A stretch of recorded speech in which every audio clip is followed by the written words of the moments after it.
Alright, so here we go, guys. Monday night matchups. This is Fox versus Ice Climbers, a matchup that obviously I have a good amount of experience in.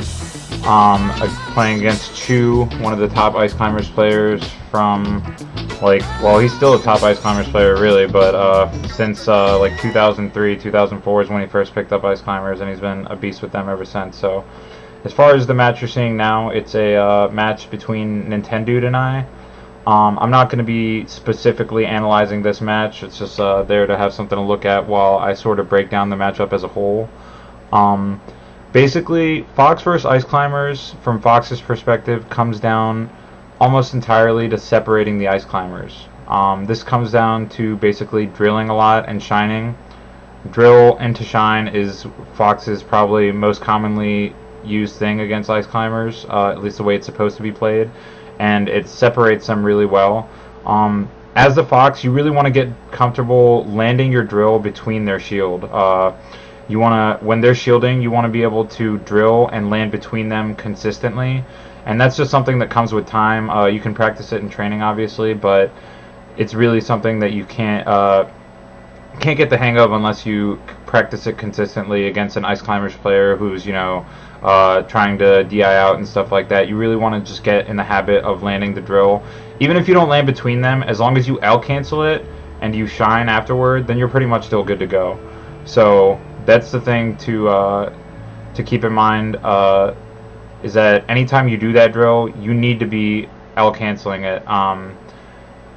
The timing is slightly tricky. It's not that hard, but it's slightly tricky because there are two shields, so it changes the shield stun a little bit on the landing. So you just have to get used to it, but once you get used to it, it's not hard at all, and that's basically the bread and butter that Fox has in this matchup. You always want to cancel into shine, unless for some reason you have a read on like a grab or something like that. There's almost no situation where you don't want to out-cancel into shine. So as far as general fighting against Ice Climbers, the big thing, obviously, is not to get grabbed.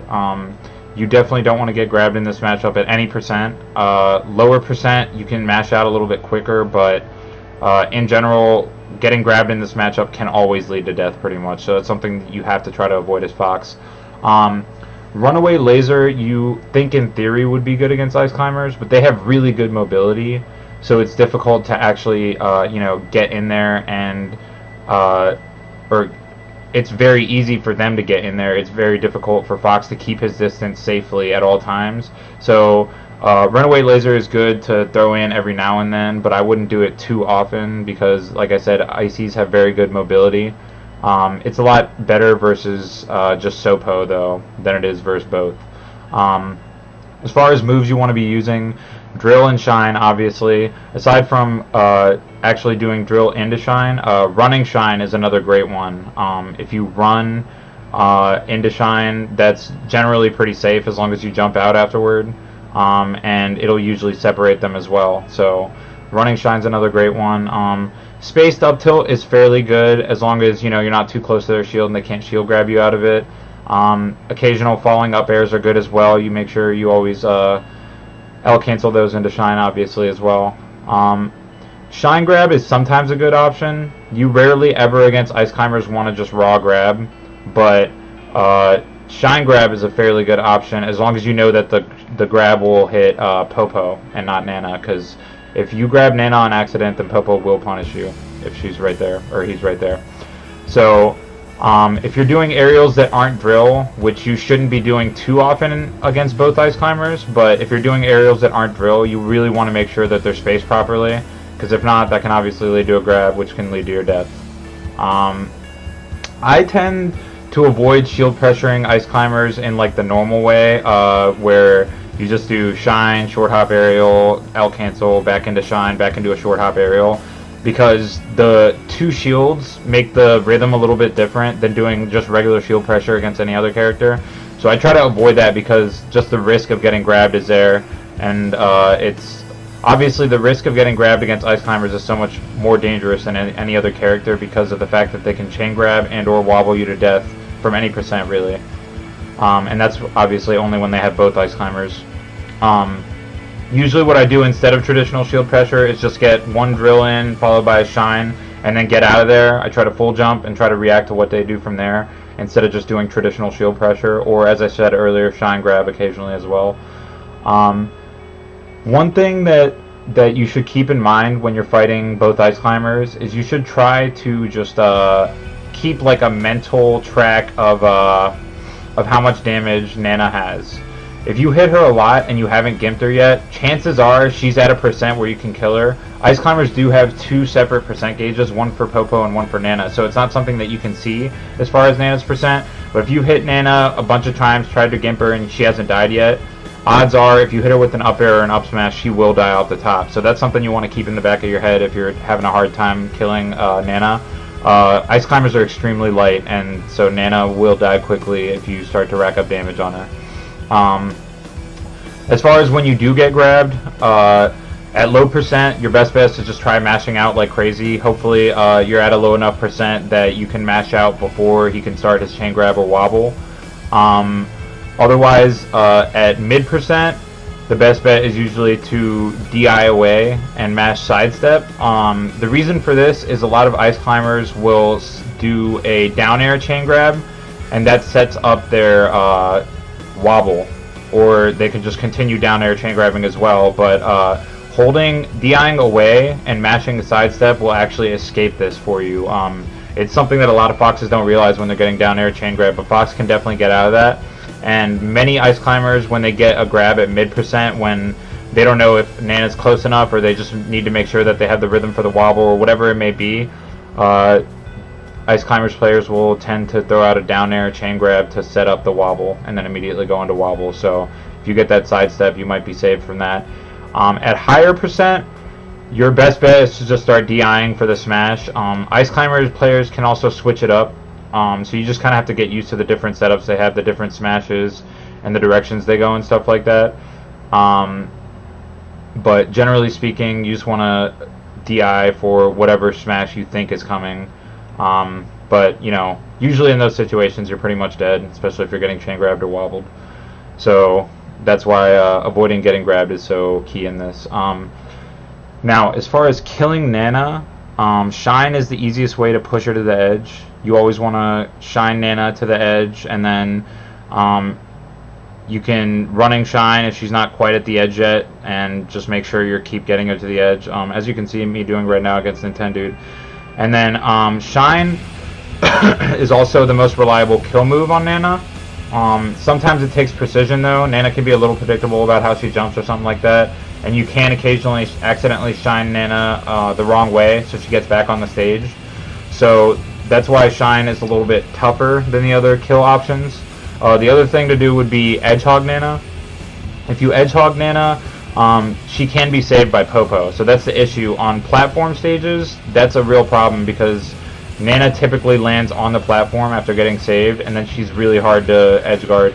Not really hard, but it's very tricky to successfully edge guard Nana after that, keeping in mind that the threat of Popo is there as well. So on platform stages, I generally recommend against edge hogging Nana like that, because she usually will get saved by Popo and it's hard to punish. But on FD, then you can pretty much just edge hog all day, because even if Nana gets saved by Popo, then you can pretty much just shine her again. Other than that, edge hog, oh wait, no, that's what I just said. So aside from edge hogging, back air or nair or whatever it may be, any kind of aerial is a pretty good option as well, because it takes less precision than shine. You don't have to be as accurate, since those moves stay out a lot longer, but it usually leaves you open for a punish from Popo. So that's the trade-off there. Shine is like a guaranteed quick kill on Nana and a great edge guard, but it's occasionally kind of hard to hit. Bair and Nair are generally very easy to land on Nana, especially if you do them off the edge. Like if you grab the edge and then drop off, double jump Bair. That'll almost always kill Nana if she's already used her second jump, but then Popo will usually punish you for that. So that's the only issue. As far as recovering against ice climbers, you want to aim down at a shallow angle typically with your up B. That's usually pretty safe from all their smashes. I'm not entirely certain, but I think Blizzard will hit that sometimes. I'm not sure of the specifics of that, but that's generally speaking the safe thing to do versus ice climbers is go for the edge. If you get onto the stage, it's almost always a bad idea, unless ice climbers are trying to edge hog you. Then you do want to go for the stage, because ice climbers are pretty bad at getting on the stage and punishing quickly. You want to be wary of things like invincible up airs. If the ice climbers get invincibility from the edge and hop off with an up air, you have to DI that out, because if you DI in, then it's just a free back air for them. Chu does that to me all the time, and I started to learn to just DI the up air out. It's kind of the same concept as DIing like a Sheik forward tilt out or something like that.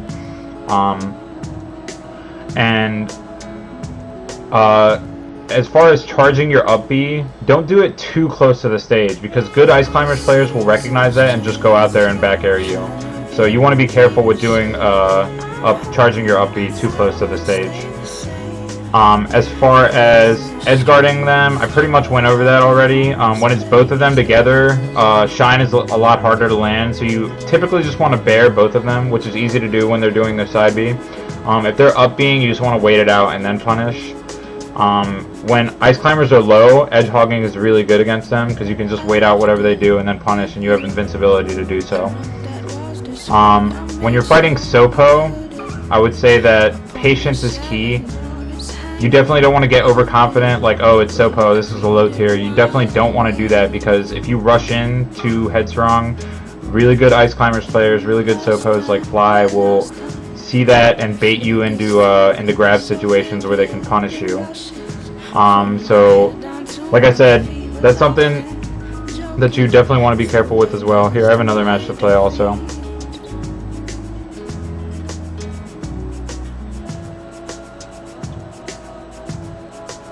Oh, hold on.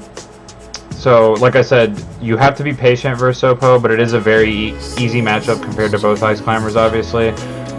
You just want to get your hits in. Up tilt is really good against Sopo, as well as falling up air and grabs. And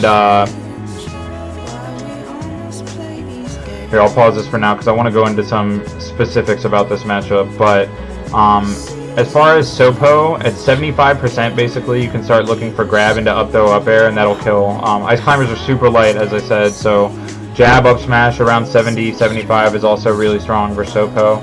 And Ice Climbers in general, really, but obviously the grab is less viable against both Ice Climbers.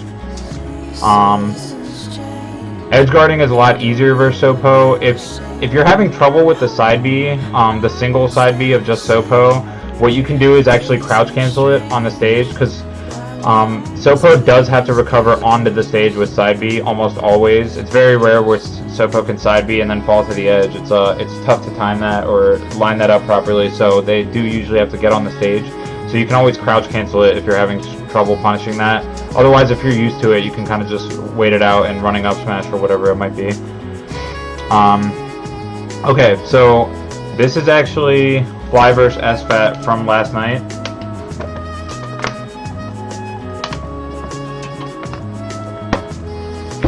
Sorry, I've been talking a lot. Christ, okay. This is Fly vs SFAT from BU Fox with It, which actually just happened last night. It's a good example of the matchup.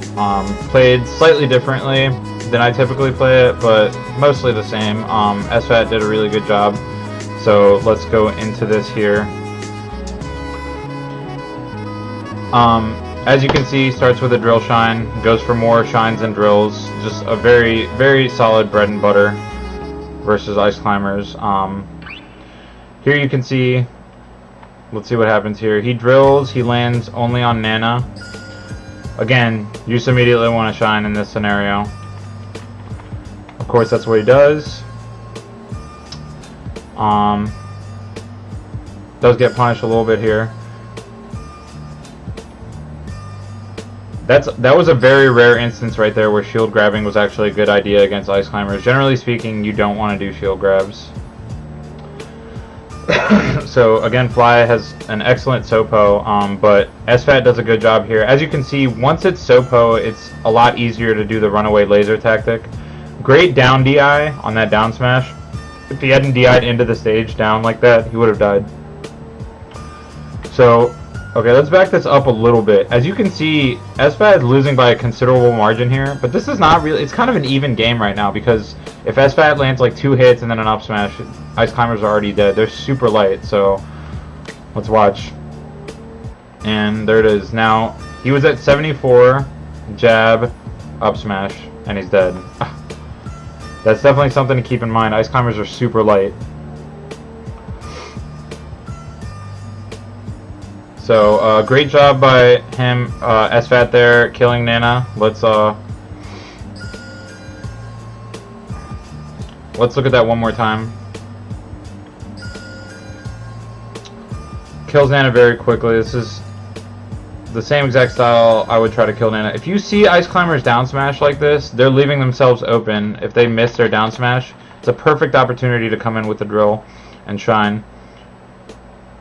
SFAT very smartly runs past the Ice Climbers to avoid this bear. Immediately shines. Now you recognize that the Ice Climbers are separated. At this point, at low percent, you have no business with Popo. You just want to leave Popo alone and immediately go after Nana. And as you can see, that's what SFAT does. Unfortunately, shines Nana back onto the stage. But watch this. While you're attacking Nana, you always have to keep Popo in mind. You can never just focus entirely on Nana, because Popo will fuck you up for that. You really have to keep in mind that Popo's there and can punish you. SFAT does a great job here. Back airs Popo just to keep the pressure on Fly. But really his target here is still Nana. So he waits. Nana ends up running past him to the edge. Nana does a lot of dumb stuff like that. So he gets that shine. Avoids Popo again. Excellent job there. Like I said, full hopping out of shines is actually really useful versus Ice Climbers to avoid short hop back airs and short hop up airs and stuff. And then immediately goes off and shines Nana's double jump. As soon as you shine Nana's double jump, she's dead. There's no way. Unless Popo's already off the stage or something, there's no way Popo can save her. Like I said, the reason shine is the best option to kill Nana is because right after he does it, he's now open to attack Popo too. He doesn't have to just... If he did a bear to kill Nana right there, then he would have to land the bear on the stage, and Fly surely would have grabbed him, probably killed him off it or something, or just smashed him and killed him. But since he shined, he was able to double jump out and continue the pressure on Popo as well. Great stuff from SFAT there.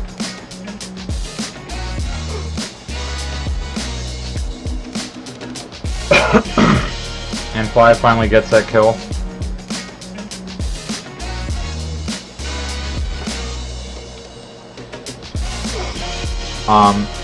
Again, you see SFAT does not get impatient against Sopo. He starts the laser game up a little bit, waits it out until he has a good chance. See, a lot of Foxes do have trouble guarding that side B. It's a little tricky. Should have back aired there probably, but Fly tried to fall to the edge. Again, like I said, it's hard for Sopo to fall to the edge after side B and get there.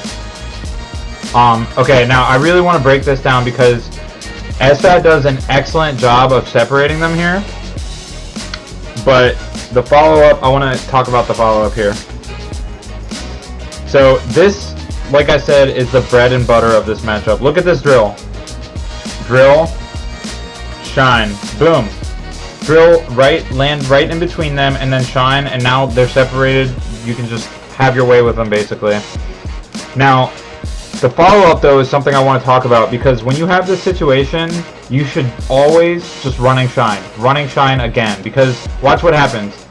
SFAT goes for the drill and then shine, which, while that still punishes Nana, look, Popo's now right next to him and can follow up, and does, and hits him off. So if he had just done a running shine, he would have been able to jump out of it, wave dash out of it, whatever it might be, and he probably still would have been out of range of Popo, and he could have followed up, killed Nana, and then come back on and dealt with Popo. But because he threw that drill in there, he ended up getting punished for it. That's why you want to make sure you avoid stuff like that. Right there was great because SFAT caught him with a shine. To illustrate what I was talking about a second ago, right here, great back air. Shine would have worked as well. See right here, it's a little bit tricky to land this shine. You do have to, you know, space it properly and make sure you don't accidentally let Nana get too close to the left. If she's on the left half of your shine, she'll get shine back on the stage. So SFAT does do that, but he could have double jump back aired and killed Nana, but then, you know, he would have had to obviously land the back air on the stage, and then Popo could have punished him. So, again, that's why Shine is always the best option to edge guard Nana when it's available, but it is a little bit trickier at times. Right there, I would have recommended just shining Nana again. Once Nana's down here, and he grabs the edge, he could just jump off the edge and shine, and Nana would be dead. You might have to do it a couple more times, but it's an excellent way to kill, or sorry, Popo. Excellent way to kill Popo when it's just Popo by himself.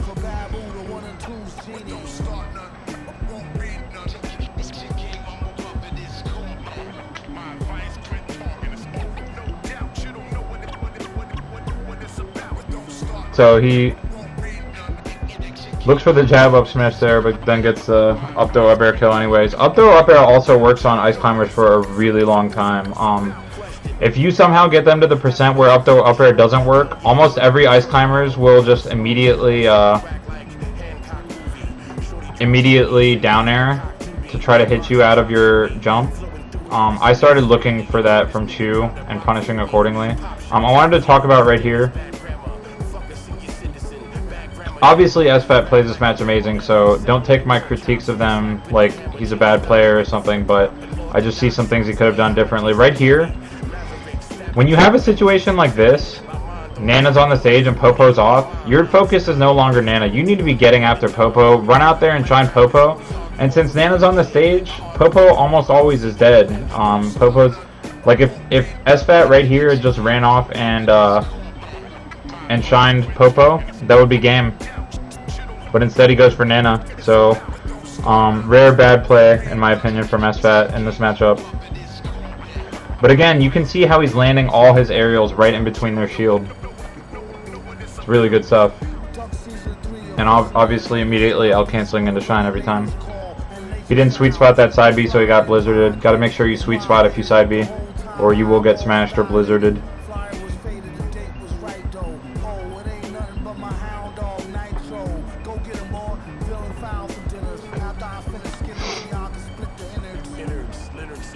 And then there's the kill, very quick.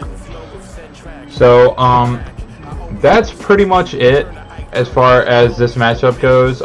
Like I said, just the key is to drill them, get those shines in, and then get away. You definitely don't want to do the traditional style of shield pressure that you do against most other characters, because Ice Climber's punish game is just way too strong off a grab. The beginning of this next match is a good illustration of that. As you can see, SFAT does not shine. Okay, hold on. Let me just re-illustrate how it's set up. All SFAT did was, it looks like he out-canceled it successfully, but he accidentally just missed the input for the shine and wave dash down. Look what happens. Fox vs. Ice Climbers in a nutshell, guys.